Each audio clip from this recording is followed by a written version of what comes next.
Welcome back to Off the Record. Back home, they're whispering that word again. Recession.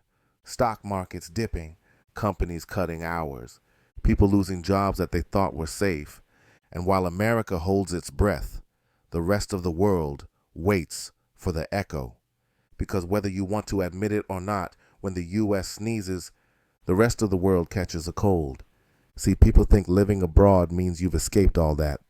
The pressure, the politics, the grind. But the truth is, your freedom is still financed by the same system you ran from. Your pension, your disability check, your freelance income, your YouTube revenue, all of it still built on that same American foundation. So when that foundation starts to shake, you might not feel it right away, but trust me, it's coming. The U.S. economy is like the ocean. Even when you're a world away, its waves still touch your shore, and the next wave that's building, this talk of downturn, inflation, and job loss, it's not just going to hit America. It's going to ripple through every foreign city full of retired vets, digital nomads, and dreamers. This ain't about fear. This is about awareness, because paradise ain't paradise if you're not prepared. If you live abroad and your peace depends on a paycheck that comes from home, then this conversation is about you. The myth of escape. When most men first come to Southeast Asia, they think they've escaped the grind, escaped the stress, escaped the system, and for a while, it feels true. Cheap rent, beautiful women, warm weather, freedom in every direction.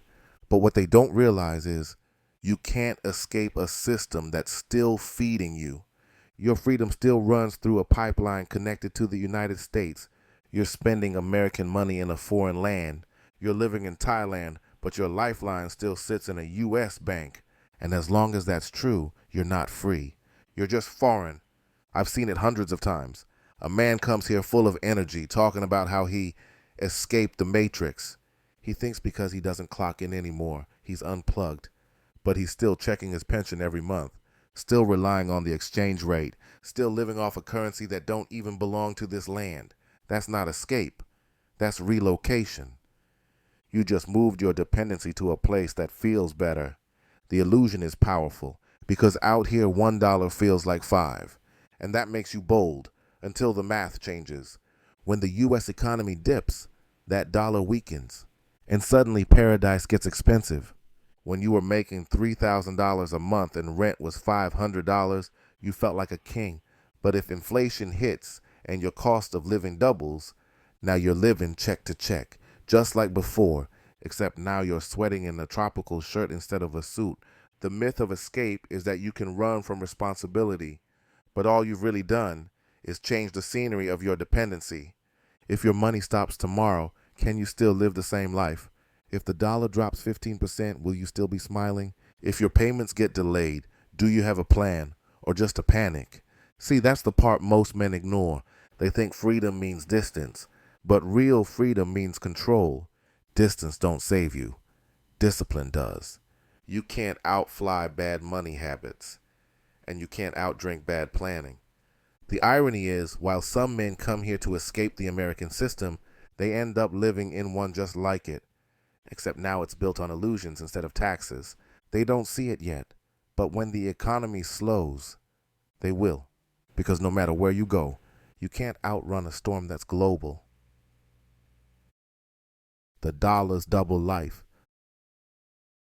The dollar got two lives, one in America and one out here. Back home, it's just money. Bills, taxes, gas prices, rent. But out here, it's identity.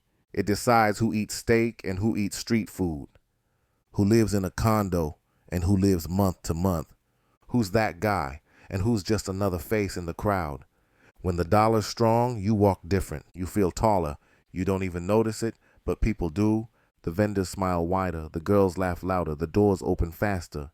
Because power travels through currency before it ever travels through respect. But when that rate drops, when your 32 baht to $1 turns into 29, that invisible crown starts to fade. The dollar got a way of exposing truth. It reminds you that most men's confidence is really just comfort.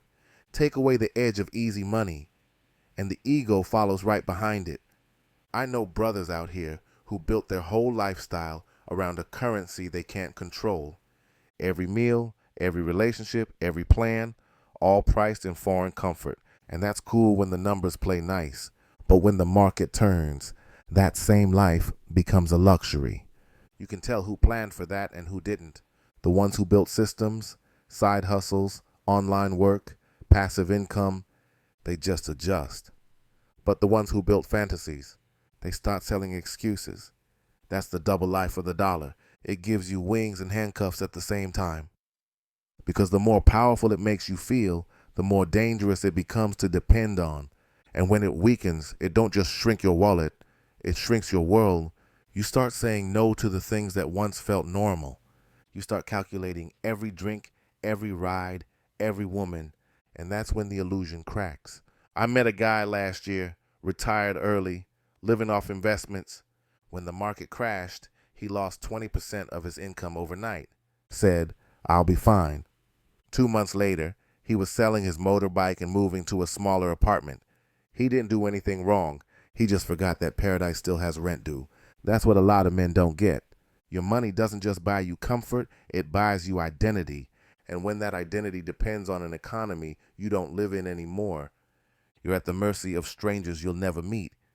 When Jerome Powell sneezes in D.C., the bartender in Pattaya feels it by next week. That's how deep the system runs. So yeah, the dollar's got two lives, and both can make or break you. It's the same reason I always tell brothers out here. Enjoy the lifestyle, but respect the math. Because the moment you stop watching that exchange rate, it starts watching you. From flexing to flinching. It's funny how money changes energy, even when nobody says a word. When it's flowing, you feel untouchable. You buy bottles without checking prices. You smile at everyone because you can. And in Pattaya, that confidence moves like perfume. Wow. Everyone smells it. That's the flex era. When the dollar's strong, your energy's loud.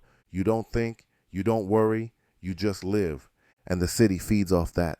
The women, the bars, the friends, they all orbit your spending. Not because they love you, but because you make them feel safe while you're shining. But here's the thing. When that dollar weakens, the same man who used to flex starts to flinch. He looks at menus longer. He checks exchange rates twice a week. He argues with himself before buying something small. And out here, people notice. You don't even have to tell her you're struggling. She feels it. Your energy gets tighter, your patience shorter, your laughter forced. The vibe changes, and when the vibe changes, so does her behavior. That's the part nobody tells you when they talk about cheap living abroad. Everything's cheap until the currency flips. Then the same lifestyle starts feeling heavy. You're not broke, you're just aware. And that awareness kills the fantasy. You start realizing how much of your peace depended on comfort. How much of your identity was built on being the man with the money. And when that starts to fade, you see who's real and who was just smiling for the benefits. I remember talking to a brother from Chicago. He said, "Man, when I was spending, everybody was happy. But the minute I slowed down, even my girl started acting different." That's when I told him, "Bro, you didn't lose love. You just lost leverage." That's what a financial slowdown does out here. It humbles you in ways the States never could. Because back home, you can blend in. But out here, you stand out. And when your glow dims, everyone can see it. That's the moment when Pattaya stops feeling like paradise and starts feeling like a mirror that reflects who you really are without the currency cushion.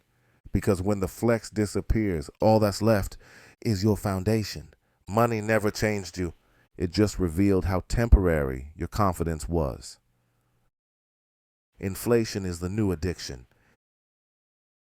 Inflation ain't just a number, it's a drug. Because when life's good and your dollar stretches, you start living high without realizing it. Every day feels light.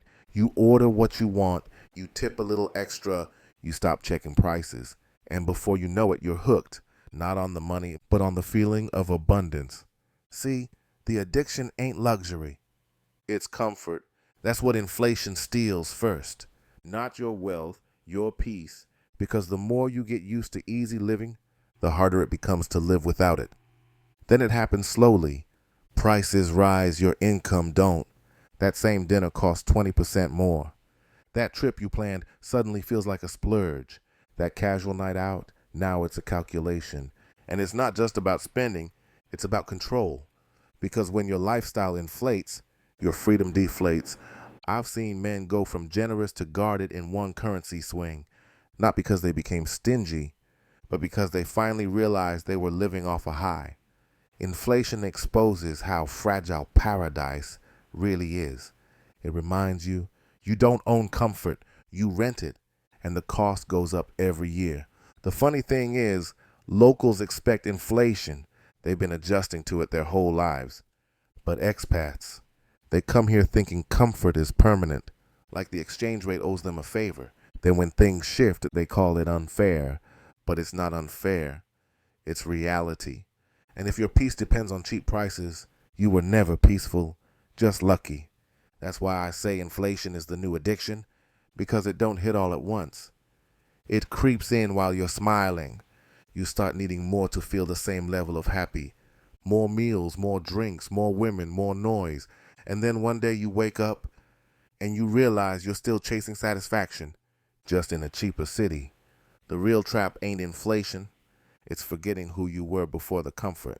Because once you get addicted to ease, discipline starts to feel like pain. Inflation will take your peace before it takes your money.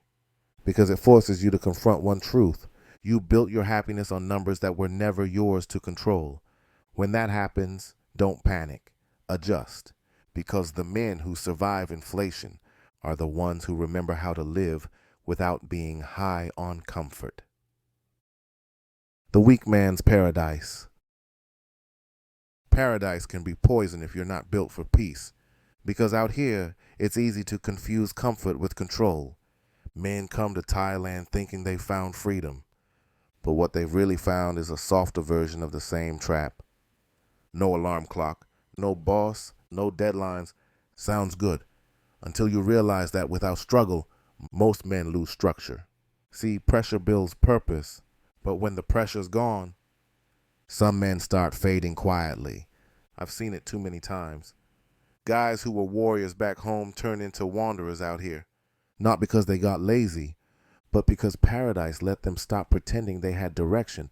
And that's dangerous, because when life becomes too easy, discipline starts to feel unnecessary. And when discipline dies, so does ambition. Thailand don't break men with bills. It breaks them with freedom. Too much time, too much comfort, too many options. And if you're not grounded, those things don't set you free. They scatter you. There's two types of men in paradise.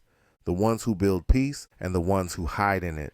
The first type, he uses the calm to grow. He learns, invests, works out, builds something that lasts. The second type, he uses paradise to forget. He drinks, he drifts, he dies slowly, smiling. That's why I call it the weak man's paradise. Because this place don't destroy you with pain, it destroys you with pleasure. It gives you everything you said you wanted and then waits to see if you can handle it. The truth is, struggle made you sharp, comfort makes you dull. You can't grow when everything's easy, and paradise is the easiest battlefield you'll ever lose on.